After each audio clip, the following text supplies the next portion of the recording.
breaking down everyday workplace issues and diagnosing the hidden sickness, not just the obvious symptom. Our hosts, James and Kobe. Did we lose a patient? No, that's just my lunch. Hey, thanks for joining us. I'm Kobe, he's James, so let's get started with a question. How do we create a culture of innovation? Well, the cheap answer is with intent. Um, when we're working with organizations, the first thing that we tend to do with them is to identify their priorities. What are they focused on? What does success look like for them? And typically, it falls into one of the 5 successes that we identify at the 5th stage of our workplace culture hierarchy, which we call strive. Are they striving for innovation, collaboration, change management, internal growth, or customer acquisition? The 2 most common things that our clients tend to strive for are usually around internal growth and change management. So, is their goal to become an employer of choice? Then we're going to focus on internal growth. Do they have an emphasis as part of their strategy on merger and acquisition? Then a culture of change management and adaptability is going to be our focus point. The one that we get asked about most frequently tends to be that culture of innovation. So to answer the actual question, finally, after a roundabout ramblings, how do you create a culture of innovation? Well, again, it comes down to intent and being able to diagnose the root cause of the barriers that are holding you back from a culture of innovation. And a climate of complacency is one of the most common barriers that we see to creating a culture of innovation. So we have to investigate the structural aspects of our business that are reinforcing this idea of complacency. Yeah, the thing that's really helpful for us, and this might be a good thing for us just to kind of mention in general. So we talk about a lot of different ideas and we kind of show how they kind of all tend to kind of fall back to the workplace culture hierarchy. But a lot of that is, again, so when we're working with organizations, how do we, do we implement all of that various stuff all at once? We're like, well, no. How we actually kind of figure out the best path forward is usually on what is it they want to strive for. So when they hit the top of the hierarchy, where is it that they want to go? And it tends to be they've got a major sign of success. Again, often it's around kind of adaptability and change management, or it's around kind of like, their employer brand and kind of internal growth. But one thing that we have been hearing more, especially recently, is around innovation. And innovation doesn't just mean like, kind of the one thing in the tech sector. Innovation can mean, internal innovations like improvements or efficiencies or moving toward a strength-based approach to work. Like if you listen to our last episode about our Spectrum program, we talked about kind of the 6 roles in the strength-based teams. That movement towards that, it is innovation. It could also be about external innovation. So things like, capturing new markets, developing new products, building new strategies. And all of this stuff, requires a lot of the same infrastructure, a lot of the same indicators, a lot of the same components and kind of elements of your culture that enable this level of innovation and acceptingness of kind of a continuous improvement mindset. And really it's about, are you able to dedicate some of like your actual like time to looking for ways to be a little better today than you were yesterday? Yeah. And you're right. One of the things that we tend to, say is, well, if you want to know what the big barrier or the sickness that's holding you back from innovation, it tends to be if you have a climate of complacency.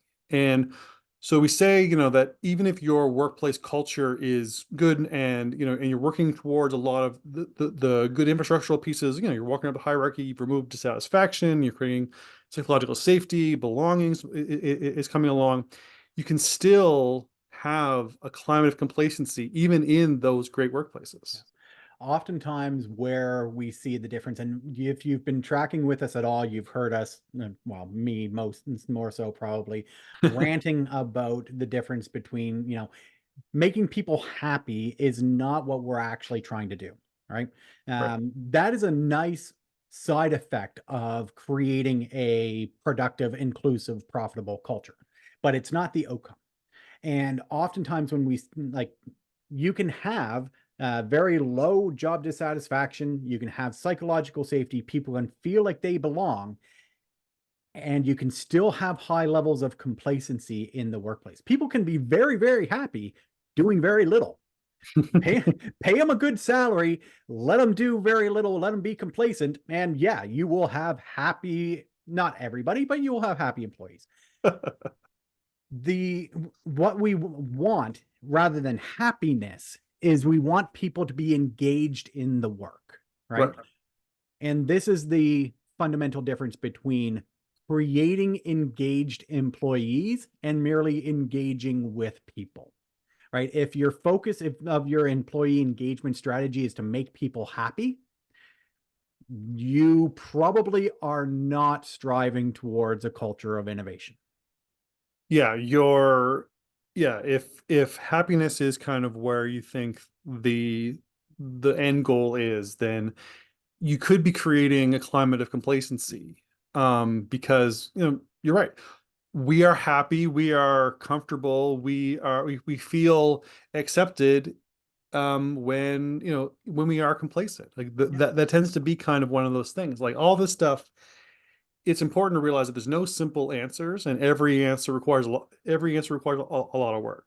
So that's just kind of general standard. But it's the fact that we can, if we're not really creating engagement in employees. Like again, we did a previous episode a couple episodes back about should we do employee engagement, and a lot of the crux of that was we shouldn't be trying to do engagement. We should be creating the conditions for engagement. Yeah. And if you're not doing that, and then the side effect of having, like James said, low dissatisfaction, high psychological safety, a good amount of belonging, without creating engagement in people, is that you can start to see the warning signs of complacency kind of seeping in. So why don't I just, talk about what the warning signs for culture, or sorry, climate of complacency looks like, and we can kind of break them down individually. But Sure. the four warning signs of a climate of complacency are comfortable in traditional methods, phrases like "this is how we've always done it," rigid thinking, a lack of awareness of what is happening outside their environment, and always looking at the extremes, finding the no, being problem focused rather than solution focused, and having unconfident or low profile leadership, where the don't rock the boat mentality is kind of the law of the land. So those four warning signs really are what you need to look for to see if you actually do have a climate of complacency. Yeah, I think you just listed four of my pet peeves. Well, okay, let's look at them one at a time. Sure. The idea that of comfortable and traditional methods, this Right. whole idea that we do it this way Mhm. because we've done it this way, Mhm. because we were told to do it this way 20 years ago. The person who trained me to do it this way. So the person I train is going to be trained the exact same way. It's such a frustrating attitude Yeah. for if you are bringing in, especially bringing in new people into a role. You want people who are hungry, who are going to come in with new ideas, who are going to look at their job and the way and things are done with a new perspective. And this mentality will shut them down faster than just about anything else. Yeah. If having people ask the question of, well, why do we do things this way, is an excellent thing. That's something that you want, and you should be able to defend that Mhm. with more than, well, because we've always done it this way. Right. Yeah, and I mean the idea of, so one of the kind of psychological impacts that kind of give this idea of comfortable and traditional methods kind of makes it more prominent is the implicit bias to convention, Mhm. where we we have an overly favorable opinion of what has worked before or what has been the normal status quo. And I mean, it's something where, we tend to look at, again, convention and kind of traditional methods with rose-colored glasses. We only tend to see the uncomplicated results of it rather than looking at it objectively with kind of like with kind of a critical reflection. And it's something that, we're all guilty of an implicit bias to convention. That's why we kind of all sit in the same chairs in the meeting room, and why we kind of tend to, like, drive the same way to work every day. So I mean, some part of that's built into us, but when it comes to our jobs, it's important for us to think critically. Like, often when we do a lot of organizational kind of change and organizational kind of improvements, one of the first things we always go to critical thinking is going to be the first thing we have to really kind of infuse into your workplace. And challenging comfortable and traditional methods for their merit is an excellent way to start at shaking kind of away from the climate of complacency.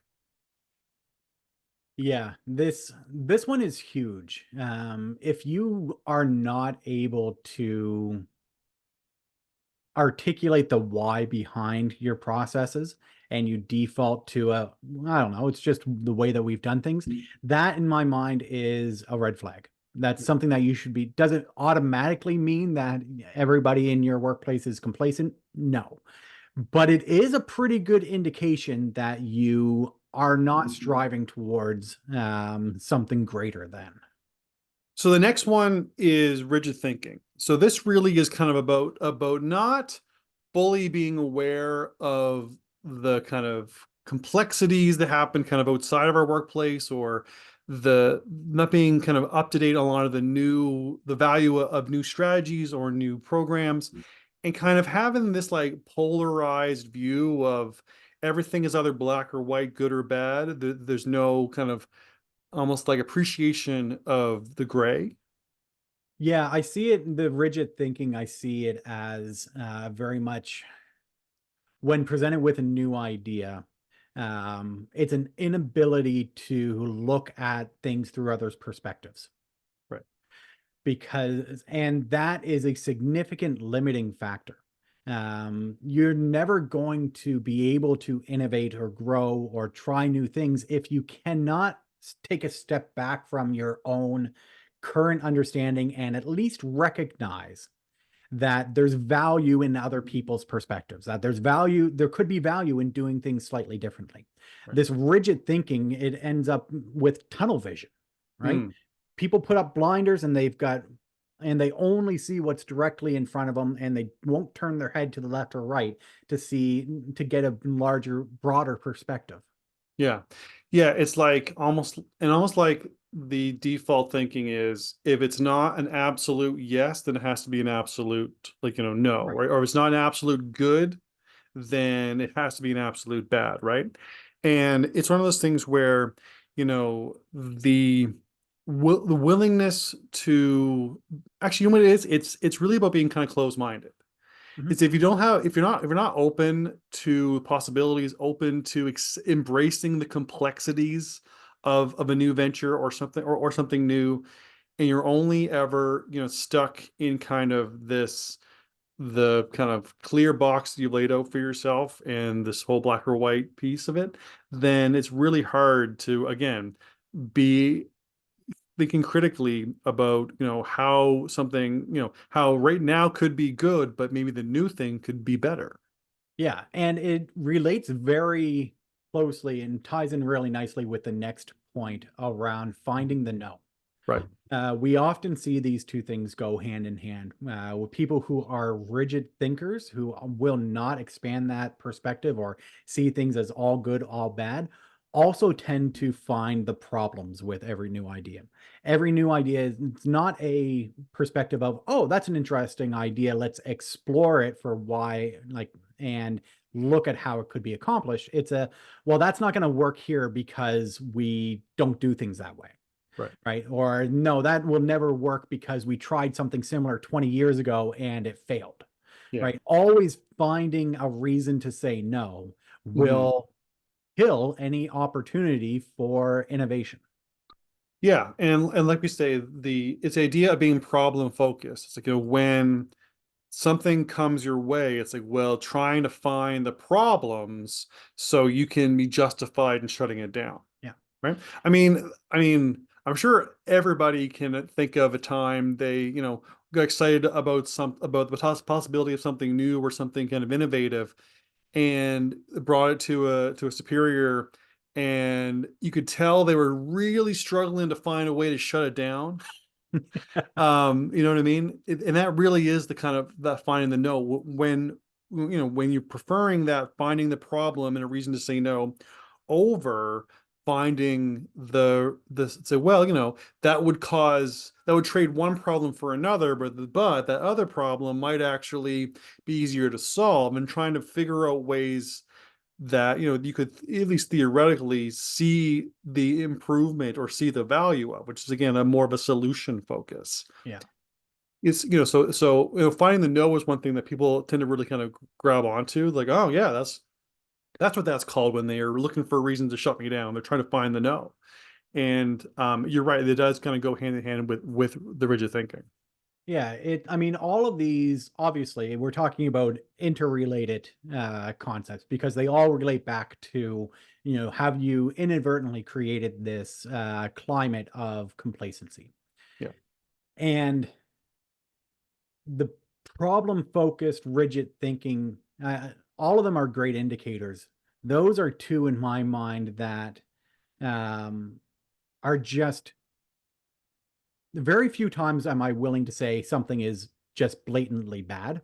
Mm. I usually like to hedge my bets and talk about, there's context for rigid thinking and always finding, having a problem focus to new ideas or to your job. That's bad. Yeah. It is limiting you. It is limiting your company. And these are behaviors that can be addressed, but it's going to require a lot of coaching and support. Yeah. Which kind of brings us to the last one, which is around unconfident, unprepared, or low profile leadership. And Yes. and one of the things that we see the most is when it comes to this, doesn't tend to be that the leader is very much trying to keep everything super traditional, or like, it's still the 90s so we can act like it. That's rarely ever that's never the case. Yeah. It's more they're unprepared, or they're not confident in their ability to usher in this new innovation. So sometimes it looks like, well, let's not rock the boat. Let's not, let's not put our necks out there, because largely and this again is usually kind of when stuff kind of bubbles from, like up to middle management, and middle management tends to be where this tend to happen the most, because they're the least prepared, the least trained, the least empowered to bring something like this to fruition. So it's often more of, we don't have the infrastructural in place with our leadership to allow for, innovation. So the complacency kind of is stopped by leadership, because the leaders are not empowered to make stuff happen. And this has a direct, like one of the biggest influencers on this is whether or not there's psychological safety in the workplace. Yeah. Because if people, especially in, if you bring an idea to your to your manager, and they have to try to sell it up to somebody else, it's on them. Mhm. Are they worried about wearing that? Are they worried that if they present this idea and their boss doesn't like it, that they are going to be held, that they are going to be penalized in some way for that, either formally or informally? If they do actually go for it and it doesn't work out, are they going to be, is failure an option, or is failure, you fail, you're gone? Right? There are a lot of environments where where innovation is stifled because people don't feel that they can try something new and it not work out and it not negatively affect their job. Now, I'm not talking about, trying something like completely mishandling a situation and it being your fault and gross negligence and, these Right. types of things. I'm talking, can people try doing things a different way and fail and not lose their job? Well, one thing that is kind of a bit ironic is the fact that where we see a lot of the warning signs of a climate of complacency tend to be in industries that are the most competitive, that require innovation to get ahead, Yeah. right?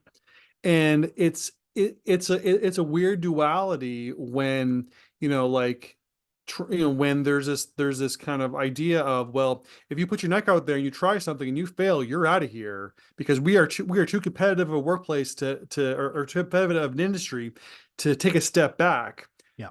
That is such a like a Almost counterintuitive way of thinking.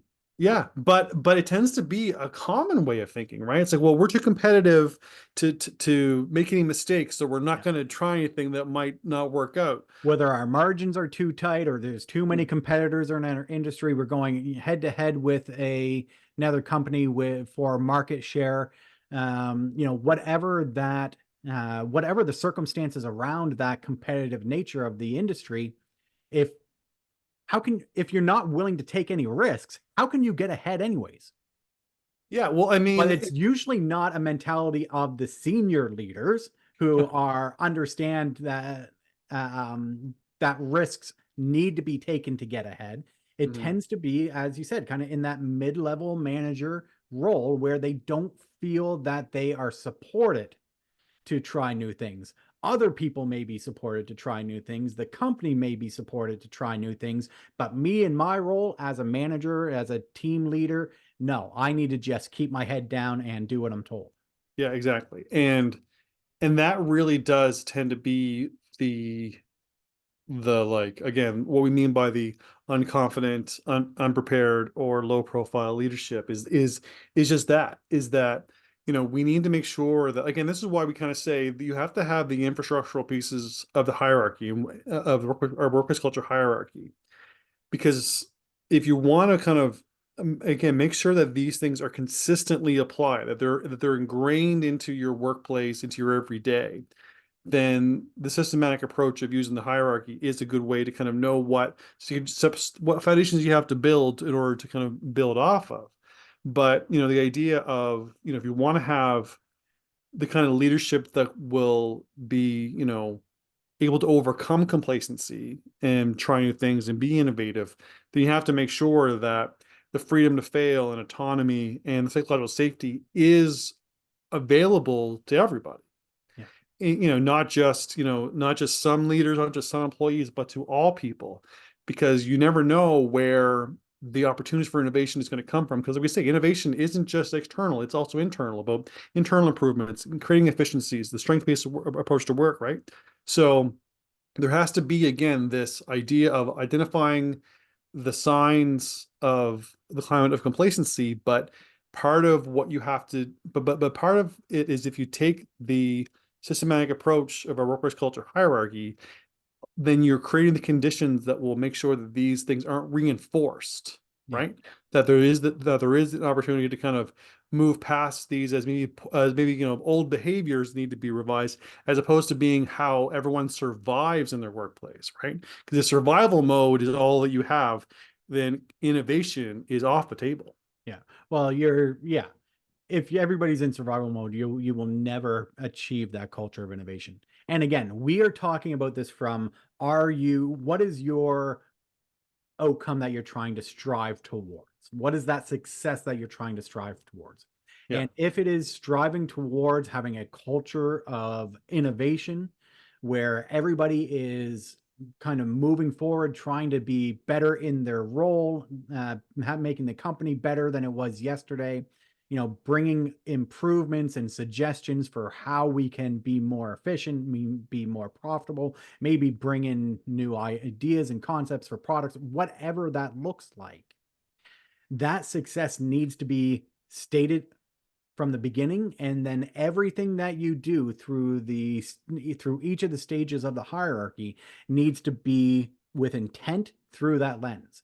And I mean, we're kind of giving you a peek behind the screen of how we approach our own consulting work, because this is, you have to have an end in mind before you start, or Right. else you're just going to be going everywhere. I mean, if you've been tracking with us for any period of time, you've heard us talk about a lot of different concepts, a lot of different ideas within each stage of the hierarchy. Well, how do you know which ideas to implement? It's investigation and the outcome that you're trying to achieve. Right. Absolutely. Yeah. So we're giving away kind of some trade secrets here, but I'm sure that nobody listening is minding that. Um, so why don't we move into, so we talked about the signs of a climate of complacency. Let's move into what are the indicators of innovation. So you want to avoid, so you want to, so, sorry, you want to know the signs of the climate of complacency so you can resolve them. But once they're resolved, you also have to now start to create the indicators. The innovation is not just what you're striving for, but is actually accepted and is actually part of the environment that you're trying to create. The culture that you're trying to build is prioritizes innovation. Well, and it's defining it, right? Exactly. It's taking innovation from a buzzword to what are we actually striving towards? Yeah. All right. So I'll break down the 4 indicators of innovation, and then I think we'll quickly kind of talk about each of them individually. Sure. So the first one is making failing a part of the plan. This is about dedicating some resources, some time, some effort into things that may fail and being okay with that outcome. It's about mitigating risk. Are you doing your homework? Are you looking for ways to collaborate? Are you finding a maximum utility of your efforts to allow for, the mitigation of any type of effort that might fail? Number 3, accepting that unfinished is the new normal. So sometimes about being action focused is about jumping off with something and doing the best that you can, but realizing that it's not about check the box, move on to the next piece. It's about things need to evolve and to be adapt and to be constantly modified. Like continuous improvement doesn't happen, doesn't happen, they move on to the next thing. It's about looking for little improvement opportunities kind of all the way. And then number 4 is to have confident leadership, someone that owns mistakes, people who share success, and it being expected that teams will be empowered to do work and to innovate. So those are the 4 indicators of innovation. And what I like about those, so start like making failing part of the plan. It sounds odd to say we plan to fail. Yeah. But if you understand that anything new inherently has risk associated with it, and we want to make allowance for, we want people to try something new.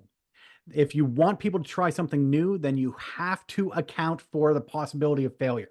If failure is not an option, then you cannot try something new. Yeah. And it's really that simple. It's a simple concept that can be very difficult to embody. Well, I think here is a good way to think about it. So either failing is or so even though that failing is an option and is something that we need to plan for, or complacency is an option and something that we need to plan for. You're kind of accepting one or the other. You're accepting the possibility of failure, or you're accepting the inevitability of complacency. It's kind of, and if you don't choose one, you're choosing complacency, really, right? A lack of choice is still choosing. Yeah. Avoiding the choice is still choosing. Yeah, exactly. So it's one of those things where, it has to just be the fact that, we are going to prepare, and this is why we move on to this number 2, which is mitigating risk, right? So if we accept that failing is part of the plan, but then then number 2 is we have to make sure that we're mitigating the risk of that failure. And there are lots of great different ways to mitigate. Like, there's ideas of, trying to use the concept of maximum utility, just making sure that you've done your due diligence. Like one of the things that we often, or again, going back to a past episode about chaos solutions, is like, chaos solutions are what happens when you do something and you fail and you didn't do your homework, Yeah. right? So making Trying sure, to implement something new without creating the structural boundaries yeah, for it to be or successful. or fully understanding the complexity of what you're Yeah. doing, right? So there's that part, but then there's also, look for ways to collaborate. Are there ways that, you might not have to eat all of the costs, or hire a whole new, team, or whatever it is? Like, can collaboration be utilized in a way to kind of leverage that, right? So there are different things that we can do to kind of mitigate risk. I mean, like, we subscribe to a project management approach that we call the DREAM method, that allows you to kind of have this process of, instituting something that is going to be, kind of a bit unfinished, but with intention, and allowing for constant modifications and adaptation. So you're getting the most out of all your steps before you're, and you're not stuck in analysis paralysis and waiting to kind of everything to be perfect conditions before you do anything, right? So there are strategies and approaches that do really help. But part of it too is, are you intentionally trying to mitigate that risk? Yeah. And I think that leads perfectly into like one thing that you said there leads perfectly into the third point around unfinished is the new normal. Right. You mentioned, one thing that's going to hold you back from doing anything new is analysis paralysis. This idea that there's always more research that can be done. Mm-hmm. There's always more data that you can collect. But at some point, you need to accept that you will never have the perfect plan. Yeah. It doesn't matter how much you try to prepare. The moment you implement a plan, something is going to happen that you did not account for. Mm-hmm. And being able to adjust, understanding that your plan is unfinished when you start implementing it, and that you need to adapt, that you need to be willing to not rigidly adhere to what you thought was the perfect solution, that you can respond to conditions as they come, to new ideas as you start to develop or implement this new idea. This is essential to to doing anything new. I'm sure if you're listening to this in your workplace, you've tried some sort of, you've pitched an idea, you've tried something new, you've developed a plan, and you've started to implement it. I have never asked this question and gotten a response where people have said, yes, when I start it and implement it, things absolutely went exactly as I planned them to. Yeah. At every stage of my plan went off without a hitch. If we're being honest, that doesn't happen. No, that's fairy tale. That's fairy tale. And this idea that perfectionism will kill innovation. Yeah. And one of the other things too that I like to kind of also kind of put into this idea of unfinished as a new normal is sometimes it's also about temporary talent. Mm-hmm. Right? Like, so one of the things, when we're talking about what this actually looks like, kind of when we're implementing this stuff in real life, one of the ideas around like interim leadership or fractional expertise, these are things that can be very helpful, because these are, because like traditional, like, HR people don't always love this idea of interim executive and fractional help, because like, things aren't finished, boxes aren't checked, so this idea of having access to people who for a limited time or for a limited capacity can bring in what you need for the time that you have them, or be able to have access to people, kind of in emergent conversations and of emergent efforts, right? So the idea of boxes being checked and moving on to the next thing is kind of one of the things that runs counter to innovation. If you're a box checker, we do one thing before we move on to the next thing, that approach is very It's very counterintuitive. hard to have an innovative solution in that type of structured, rigid environment. Yeah, absolutely. Which brings us to kind of the last idea, which is around confident leadership. And this is really about the idea of you need to, again, have the psychological safety. You need to have kind of the support behind you to own the mistakes that you make, to be able to articulate how success is, wasn't created by a solo person. That they need to share in that level of success, and that you're giving the teams what they need. You're empowering them to be successful, and you're empowering them to think creatively and to think critically, and you really are accepting that unfinished is a new normal. You are trying to look at different ways to mitigate risk, and you are trying to allow for failure to be part of the plan. And this comes from someone that's confident in themselves and how they lead, confident in how they manage others, and how they make how they make stuff happen with their employees. And also that they know that they're next on the chopping block every single time they try something even remotely outside the traditional norm. Yeah. Leadership is such a linchpin for culture. Yeah. The way that leaders in your organization approach some of these key factors is really going to have a significant influence over the success or failure of new initiatives. Yeah. And if you are not the final authority on these, a decision maker on trying anything new, being able to, if you are a manager, part of your job is also it's empowering your team and protecting them. Yes, Mhm. you end up being the shield, and you may end up taking some of the brunt of this if the higher ups do not necessarily subscribe to this idea of, failure is something that's not inherently bad. But it's important for you to understand that if you want your teams to innovate, if you want your employees to look at their jobs as a way of improving themselves as well as the company, these are fundamental pieces that need to be in place. Yeah.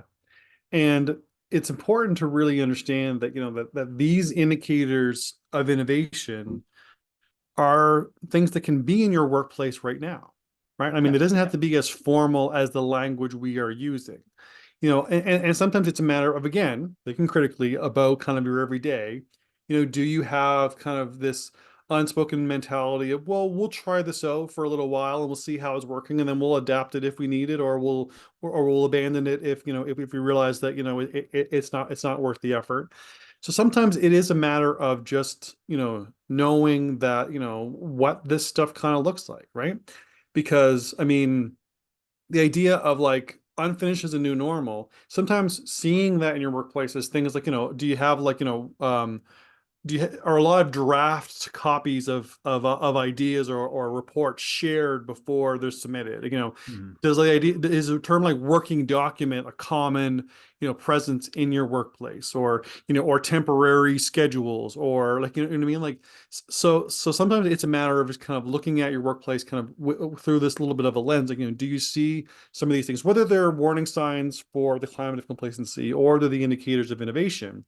But being aware of them, knowing kind of that what these little things might mean, could give you a good perspective of your workplace. But I think that we also have to reinforce the fact that these things these signs are very helpful. But if your workplace is not kind of following through on the stages of the workplace culture hierarchy, then they may not have, the innovation may not have the impact that you want, and the complacency may be, potentially worse than it might look. Because again, you want to make sure that, you're removing job dissatisfaction, you're creating psychological safety, that people feel accepted and that they belong, and that employees are engaged, you're creating engagement, sorry, and motivation and enthusiasm in employees while you're striving for innovation. Because if you are in a workplace or in an industry that is competitive, that is emergent, that is trying to bring something new to stand above your competitors, then all of this stuff is relevant to you. And honestly, I can't think of too many industries that don't fall in at least one of those categories. Yeah, and I think we've done an excellent job of describing a culture of innovation and a climate of complacency. I think we still have an opportunity to answer the question, how do we actually build it? And we've touched on it a few times, and it's probably not going to come as a surprise to you that we're going to say that you need to approach your workplace culture through the framework of the hierarchy. It starts with that foundational compliance level where we're trying to remove job dissatisfaction. Because if people are actively upset with the factors of the workplace, you're not going to, nothing else really matters, right?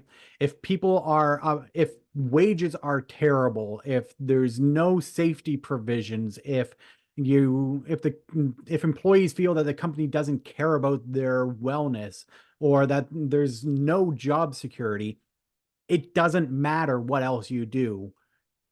Everything lives and dies on those factors of the workplace. So you need to be competitive, sufficient, and equitable in those areas first. Remove job dissatisfaction, and then you can start to work towards psychological safety, which one of those key fundamental components of psychological safety is that people feel that they can fail, that they can raise a new idea, speak up about opportunities without fear of reprisal, and then they can try something new without failure being the grounds for dismissal, or that it's not going to, if they try something new and it doesn't work out perfectly, that it's not going to hamper their career opportunities.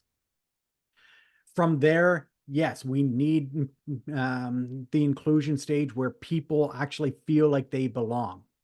But if we're looking specifically at the lens of a culture of innovation, where we want to go next is around, there has to be a level of autonomy in the workplace.